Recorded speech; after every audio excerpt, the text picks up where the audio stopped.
Gikunukkiriza okuwera ebiri ng'ekifo ky'omubaka akiikirira abantu b'e Kawempe North mu Paalamenti ya Uganda tekiri mubaka. Kino kyajjawo oluvannyuma lwe yali omubaka akiikirira abantu bano Muhammad Ssegirinya abadde akulunguddeyo emyaka 4 gyokka okuva mu bulamu bw'ensi eno omwezi oguwedde ng'ennaku z'omwezi 9. Ssegirinya yayagala nnyo ekibiina kye naye okusingira ddala Ssegirinya yayagala nnyo abantu b'e Kawempe munsaasira naye mbasaasire mufiiriddwa Ssegirinya era Allah abasaasire bantu mmwe mufuna omuntu afaanana nga Ssegirinya. MP bangi nnyo kulayingira mu Paalamenti batandika kusala ziddiiru mikezifuna bayagala kugula masuuti mapya, kugula motoka mpya, kuwasa bakazi bapya n'ebirala bifaanana bwe bityo. Ssegirinya teyali bw'atyo. Nga bwe kirambikiddwa mu mateeka oluvannyuma lwa sipiika wa Paalamenti okuwandiikira akakiiko k'ebyokulonda ng'akategeeza ng'ekifo kino bwe kiri ekikalu, ssentebe w'akakiiko k'ebyokulonda Omulamuzi Simon Byabakama ng'ennaku z'omwezi 15 January yavaayo n'alangirira enteekateeka z'okujjuza ekifo kino. Byabakama ng'akulembeddemu akakiiko ke nga basinziira ku Tick Hotel e Kawempe basinkana abantu ab'enjawulo okuli n'abeegwanyiza okudda mu kifo kya Ssegirinya ne babalambika ku butya enteekateeka zino bwe zigenda okutambuzibwamu kiyite road map. Register mateeka gatugamba nti okulonda tekunabeerawo, tulina okuwa ebibiina by'obufuzi oba n'aba candidates register egenda kukozesebwa mu kulonda mu Kawempe North. Lwa nsonga agent wo bw'abeera polling station anaakakasa atya nti ddala Byabakama azze wano ng'omulonzi mu register waali olinamuwa kopi ya register ya polling station. Kuwandiisa abagala okuvuganya mu kalulu kano kwakubaawo nga 26 na 27 omwezi guno era nga abaana ababasunsuddwa akakiiko bakukola campaign okumala wiiki 2 zokka okutuuka nga March 11 olwokwo okulonda kubeewo nga 13. Mu Kawempe North zijja kutandika ennaku 28 omwezi gw'okubiri naye ate programu y'aba candidates okukkiriziganya wano nga tumaze nominations bwe ziggwa okujjako okukebera empapula zammwe naye olwoba candidates okutuula ne bakaanya engeri gye bagenda kutambuzamu campaign zaabwe. Gundi agamba nze nja kubeera wano Kazangola lunaku bwe luti, anze nja agenda kubeera Ketufalaawo lunaku bwe luti. Kwegamba ekigendera nti muleme kuba ne programu ezikuubagana oba ezikontana. Awo ebibiina by'obufuzi tusuubira nti mujja kuba mumaze okusunsulamu ani n'abakwatira bendera ku lunaku olwo ng'ennaku 26 na 27 omwezi gw'okubiri 26 and 27 is the nomination day.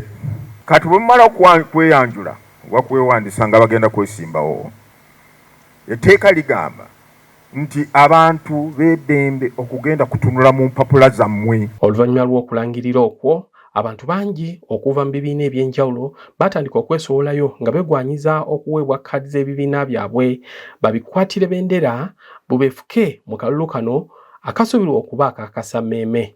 Banna NRM be basooka okuleeta omuliro anti Waitambale ng'akakiiko kye kajje kalangirira enteekateeka zaako eyali alina kkaadi y'ekibiina mu constituency eno era nga yavuganya ne Ssegirinya 2021 Kasenge John Fisher n'alangirira nga bw'atali mwetegefu kudda mu kalulu era bw'atyo yategeeza ekibiina bunnambiro abalala ne beesowolayo. Wa Paalamenti lwa Kawempe North okufiiringa ekifo ekyo ekya Honorable Ssegirinya mwe yabadde era tumusaasira, Katonda amusaasire ate Katonda amwanuluze n'ekisa mashallah.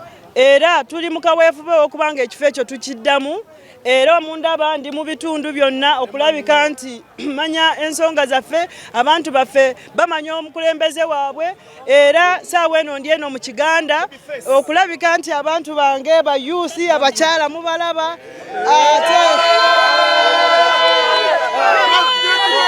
okulabika nti tunoonya akalulu kano olw'omukulembeze anaababeerako ate anaababeerera olutindo. Tuli bakandidate bangi abazze abaagala okukiikira ekibiina. Omanyi okuwa omukisa okukiikira ekibiina ku level ng'eyo kifo kya buvunaanyizibwa era kyetaaga omuntu eyeteeseteese, omuntu ateekeddwa, omuntu abadde tested mu ntengo ez'enjawulo. Bwe neetunula mu Jemba byonna mbirina tegeraganye perezaako mu bifo ebyenjawulo ndi munnamateeka amateeka nga somye perezaako nga omukisa wa president oba RDC mitundu ebyenjawulo kitegedde ndi mwana nzaalwa ya Kawempe. Essaawa zino mukama waffe Mwami Kasenge ayina omulimu mu gavumenti, ayina emirimu gyakwasaganya emirala mingi nga tasobola kukiikirira abantu b'e Kawempe mu kaseera kano. Neera yatuukirira ekibiina n'azaayo kaadi, so essaawa zino akattu kali wakati waffe abaagala ekifo kino mu Kawempe North. Abantu abasoba mu 6 okuli Nambi Farida eyavuganya ku kyombako omukyalo owa Kampala 2021, Haji Ali Moses Jemba, Kabuye Sami Takuba, Hajat Hanifa Karadi n'abalala beesowolayo ne batandika okuyita mu balonzi nga babategeeza ku nteekateeka zaabwe. Bano era batandika n'okukkulumira ekibiina olw'obutavaayo mu budde ne balambika ku nteekateeka z'okulonda anaakwata bendera ey'ekibiina mu kalulu kano. Twetaaga enteekateeka eyo ey'okunoonya ey'okusunsulamu anaabeera n'amaanyi ku ground bagenderere ebintu bingi wabula babeere beerufu okulabika nti oyo gwe basunsulamu era abantu gwe baagala, kubanga ndudde ku ground ndabye nti Kawempe North ebizibu byaffe mbitegedde kuva ku parish kyova olaba ne kati nkyali mu kutambula okulabika nti ntuuka muntu ku muntu, era nze nsubira nti saawa eno nze asaanidde okubanga akwata fulaga ya NRM. Tubadde tukyasinkana basse kinnoomu mu kibiina nga neera kyemmanyi mu maaso awo tulina okutuula ffenna tusalewo, kubanga tetwagala kuyuzaayuza mu kibiina kyaffe. Obumu bwe bugenda otuddiza Kampala, bwe bugenda otuddiza Kawempe. Ng'ekibiina tulina okukwatira awamu, neera nga bannange bonna we bali mu lwokaano luno bakimanyi bwe baddayo eka ne beekwata mu kifuba ne bagamba Takuba yasaanidde ekifo ekyo. Nga wayise Mbale mu kiro kyakesanga January 3 akulira akakiiko k'ebyokulonda mu NRM Dr. Tango Doi ng'ali wamu ne Rosemary Seninde Ssaabakunzi wa NRM basinkana bannakibiina abaali beesowoddeyo nga beegwanyiza kaadi era ne balangirira omukyala Hajat Farida Nambi nga bwe yali anywedde mu bannaakendo era yaweebwa kaadi y'ekibiina. Hajat Nambi muwala wa Alhaj Moses Kigongo ngono yamyuka ssentebe wa NRM mu ggwanga. Zeroed on is Hajat Nambi Farida, the battalion. Baswaza ngenda kukola buli kimu amatu gange maggule okubeera nti mumpawula fantastic for mumpawule mundage ow'okuyita tujja kubeera nga tutambula abakulembeze mumpawule. Embeera eno yaleka bannakibiina abamu nga batolosooma okukirako Sseggwanga gye bawadde amazzi amanaabimu era ye Hajat Karad olukiiko teyalumalaako n'afuluma nga yeekokkola engeri munne Nambi gye yali aweereddwamu kaadi. Let us be fair. So to me, I am not agreeing with the flag bearer or you have chosen or the decision you have come or you have shared here. And I will declare to come as independent if the party does not sort this out. Parties have decided when you are the God of all God, I love my president. I love my party. I've opened up offices for NRM. I've always had a ground for the people. And I would love to thank the few who have said Mutumba is the best candidate. And I want to be categorically clear. I'm going to support NRM. Abo nga bamaliriza ebyabwe bo bannakibiina ki NUP enteekateeka eno bagyongeramu ebisoko anti baalangirira buli munnakibiina eyali yeewulira nti yasobola okukwatira ekibiina bendera okuvuganya mu kalulu ako aveeyo ateekemu okusaba kwe era yeyanjule eri akakiiko k'ebyokulonda ak'ekibiina era nga gye byaggwera ng'abantu 10 be bakakasiddwa okwewandiisa okuvuganya mu kamyufu. Akakiiko k'ebyokulonda ke beesiga akabadde kabaddewo nga kasunsula ba candidates Tubadde ku mulimo okuva ng'ennaku z'omwezi 29 January okutuukira ddala olunaku lwa leero ennaku z'omwezi nga 4 nga tusunsula kwabo abaagala okwesimbawo ku kifo ky'e Kawempe by election. Abantu abaleeta empapula zaabwe era baasobola okuyita mu kasengejja gegana amanya gengenda okusoma. Namba emu yali Mr. Magala Umar, owokubiri Mulumba Mathias, owokusatu Nsereko Moses, owokuna Kika Frederick, owokutaano Dr. Charles Lubogoya Rubagumya, owomukaaga Engineer, owokutaano Dr. Charles Rubagumya, owomukaaga Engineer Senkungu Kenneth, owomusanvu Council Yimbas Nalukola, owomunaana Mr. Serunkuma Salim, owomwenda Mr. Luimba Muhammad, Luemba, owokumi Mr. Kulya Saulo Ziwa. Then after that tugenda kola vetting. Then after that tugenda basunsula. Tusuubira n'okubeerawo debate, open debate. Okubeera nga buli mutumu w'omukisa mulabe bw'agenda okudebatinga mu parliament. Enteekateeka eno yatandika nga January 29 era nga yatwala ennaku 5 ng'abantu 10 okuli munnamateeka Elias Luimbazi Nalukola, Umar Magala, Muhammad Ruswa Luwemba, Mathias Mulumba, Nsereko Moses, Kachika Frederick, Kulya Saul Ziwa, Senkungu Kenneth ne Rubagumya Moses be bakakasibwa.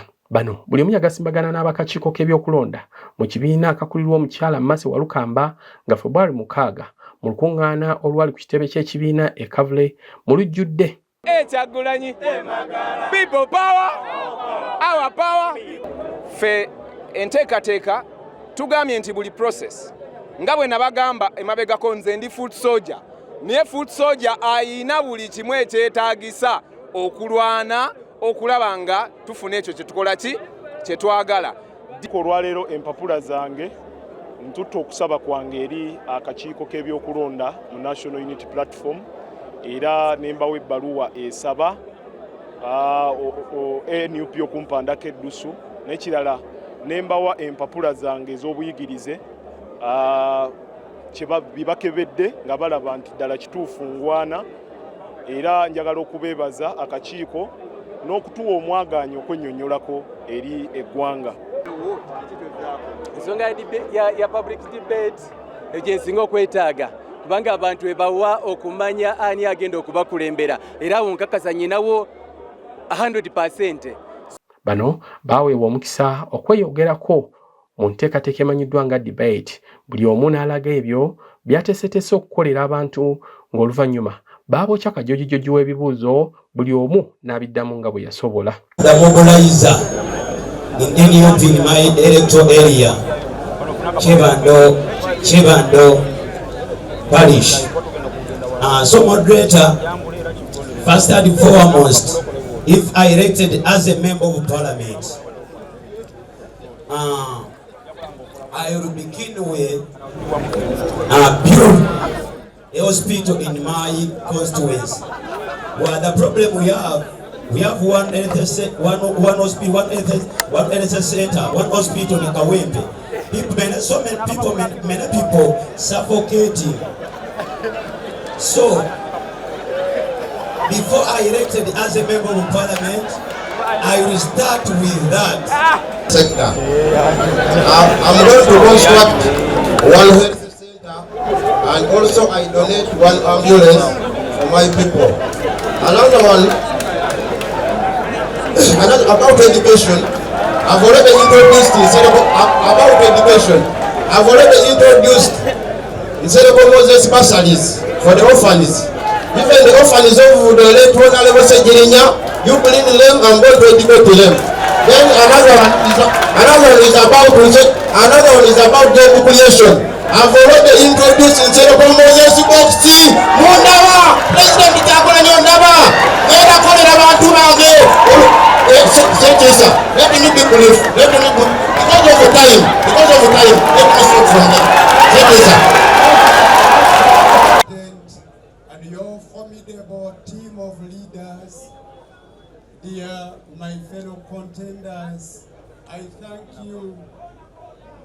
I'm so grateful to be here with you. My name is Luimbazi Elias Nalukola. I'm an advocate of the High Court of Uganda and all courts of judicature. When I assume the seat of a member of parliament, I will take My name is Dr. Charles Rubagumya. I have doctorate in organizational leadership and administration, and I work with Apostolic Impact Christian University. We are located in Oyo as academic registrar. About my manifesto, ladies and gentlemen, I have not come here to excite the people of Oyo constituency. Like I want to be like a superstar. In that you get everyone is a superstar. And I'm glad to be here. I'm by the names of Senkum Kenneth, Bachelor of Science, a graduate of Bachelor of Science in Electrical Engineering, Makerere University, a postgraduate in Construction Project Management, still from Makerere University. I've been a seasoned electrical engineer with over 15 years of experience in trying to distribute electricity all over Uganda. Enteekateeka eno yaggwera ng'abamu ku baali bavuganya katono bassa abantu enseko anti Katemba yeeyolekera mu bubaka bwabwe nga n'ow'emmindi asena. N'ogamba oli wa Democratic Party kyekikuleese wano leka guneekayina wano nakawempe tusobola kaganya tulina omuntu omukyamu nabukoola wa Democratic Party yakyeyogeredde. Ekyokubiri, thank you, madam. There are 9 parishes. The first one is Jikaya, another one is Waisewanu, another one is Kanyanya, another one is Mpererwe, and so many others. There are 9. But once again, thank you, madam.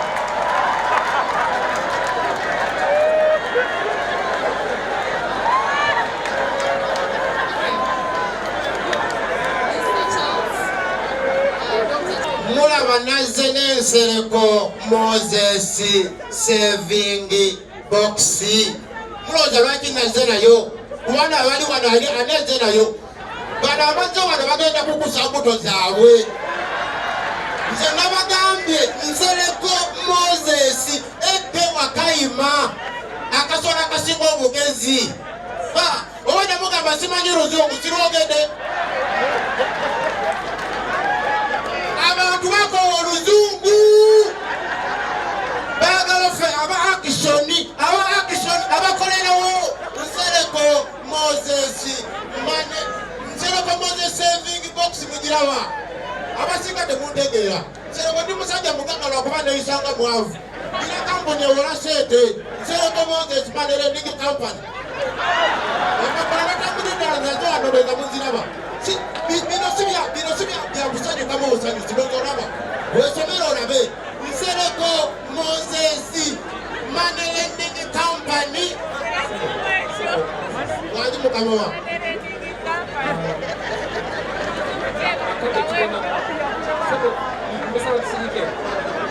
akade tugenda kwongera ku katono mukama wa twagala kumanya olinga ayagala okwewola muno engineer yayogedde ku lending rates agamba 3%.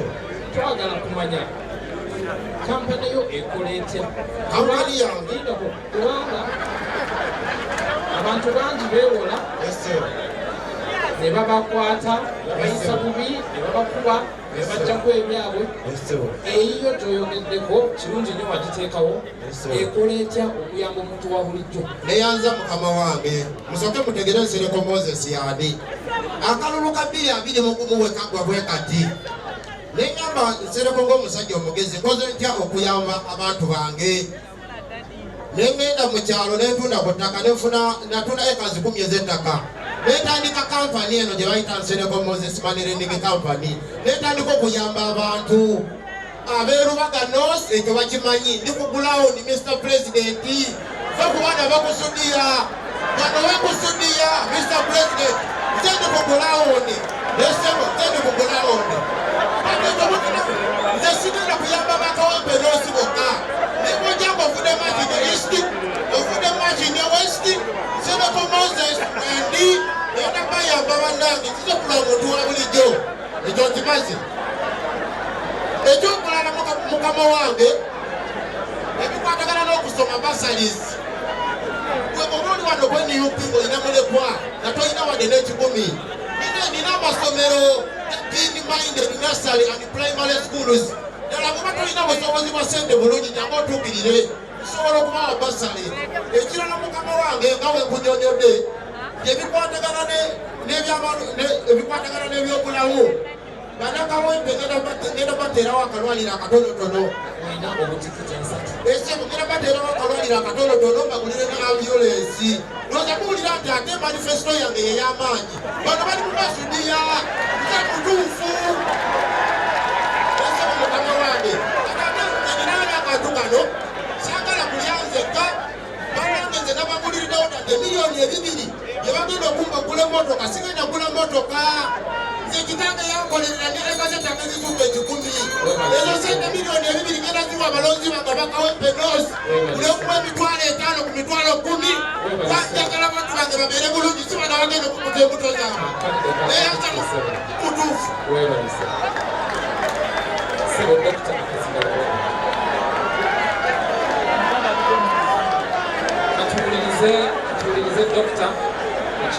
nga bano bayiseewo ku lwokubiri nga February 11 Elias Luyimbazi Nalukoola yalangiriddwa nga bwe yanywedde mu banne akendo era ono n'aweebwa bendera y'ekibiina nga mu kiseera kino alindiridde okubbinkana ne bammemba abalala abava mu bibiina ebisigadde mu kalulu.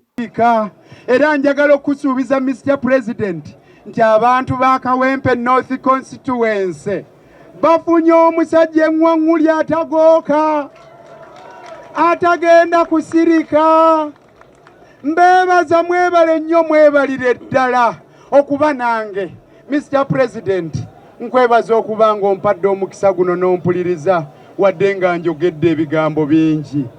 Mr. President, era nkusaba onsonyiwe n'abali wano mwenna ensobi ze nkoze nga njogera bannange munsonyiwe. Mr. President, nkusaba onzikirize enkoleyo ekintu ekirala kimu. Ondeke nvunnamekaawo neebaze Mungu olw'okuba nga mumpadde obuvunaanyizibwa buno.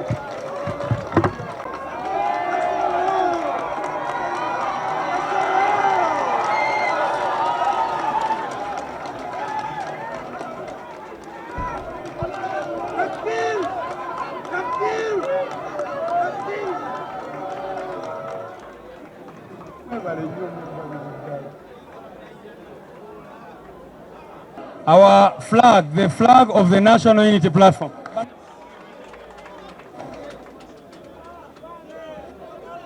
The flag. Abantu bano 10 gyebadde balwana okufuna kakati President agiwadde mu butongole.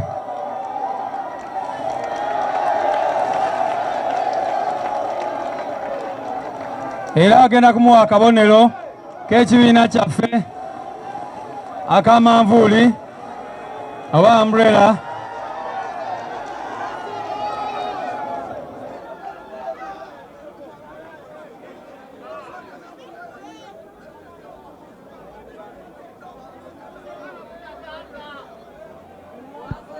wali munda kali munda.